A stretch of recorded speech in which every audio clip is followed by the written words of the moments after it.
میں نے کہا جو فرشتوں والا سوال تھا ان کا، اس کا ہلکا سا لطیف رنگ میں جواب دیا تھا، مگر بات یہ ہے کہ فرشتے جب انسان کی صورت میں دکھائے جاتے ہیں تو یہ مطلب ہرگز نہیں کہ فرشتوں کا باقاعدہ انسانوں کی طرح جسم بنتا ہے، بلکہ یہ کشفی نظارے ہوتے ہیں، اور کشفی نظاروں میں بعض دفعہ انسان پہچانتے ہیں، بعض دفعہ نہیں بھی پہچانتے۔ چنانچہ دو واقعات قرآن کریم میں ایسے ہیں جن سے پتہ چلتا ہے کہ اولو الالباب چوٹی کے بزرگ ایک نبی اور ایک اور بزرگ خاتون کا ذکر ہے کہ وہ فرشتوں کو پہچان نہیں سکے پہلے، دو انبیاء کا متعلق۔ پہلے حضرت ابراہیم کا ذکر ہے کہ جب فرشتے آئے تو وہ جلدی سے اندر گئے تاکہ وہ بھنا ہوا بچڑا لے کے آئے مہمان نوازی کی خاطر۔ جب انہوں نے کھانے سے انکار کیا تو تب ان کو پتہ چلا کہ یہ خدا کے فرشتے ہیں، انسان نہیں ہیں، ورنہ وہ کھانا کھا لیتے۔ حضرت لوط نے بھی نہیں پہچانا شروع میں۔ حضرت مریم نے جب فرشتے نے پیغام دیا کہ تو خدا تجھے بچہ دے گا تو آپ نے بھی نہیں پہچانا کہ یہ فرشتہ ہے، بلکہ اس سے استغفار کی، توبہ کی۔ وہ سمجھی کہ بد ارادے سے کوئی آدمی آیا ہے اور بچے کا ذکر کر کے مجھ سے غلط تعلقات قائم کرنا چاہتا ہے۔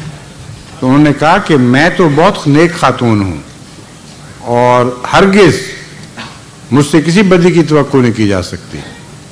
تب اس نے کہا میں تو خدا کا فرشتہ ہوں اور میں تمہیں یہ پیغام دینے لگا ہوں۔ اس لیے جب خدا تعالیٰ کوئی نظارہ کشفی دکھاتا ہے تو اثر اس وقت طبیعت پہ یہی پڑتا ہے کہ اصل آدمی ہے، لیکن اللہ تعالیٰ خود ہی پھر اس معاملے کو کشف میں ہی سلجھا دیتا ہے۔ اس لیے پہچاننے کی کوئی خاص ضرورت نہیں، کیونکہ خدا خود ظاہر کر دیتا ہے کہ یہ فرشتہ ہے۔ صحابہ کے زمانے، حضرت صلی اللہ علیہ وسلم کے زمانے میں ایک دفعہ ایک شخص آپ کی خدمت میں حاضر ہوا اور اس نے کچھ سوالات کیے، اور جب آپ جواب دیتے تھے تو وہ کہتا تھا ٹھیک ہے ٹھیک ہے، آپ نے سچ فرمایا۔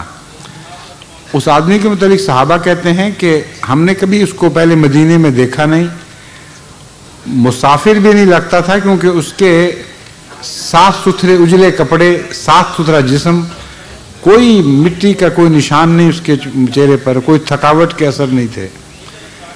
جب اس نے سوال مکمل کر لیے تو اجازت لے کر وہ مجلس سے رخصت ہو گیا اور پھر کسی کو نظر نہیں آیا۔ اس پر حضرت رسول اکرم صلی اللہ علیہ وآلہ وسلم نے فرمایا کہ یہ جبرائیل تھا جو انسانی شکل میں آ کر مجھ سے اس لیے سوال کر رہا تھا کہ تمہاری تعلیم کروں۔ یہ وہ مسائل تھے جو تمہیں بتانے کے لیے آیا تھا، لیکن میری معرفت۔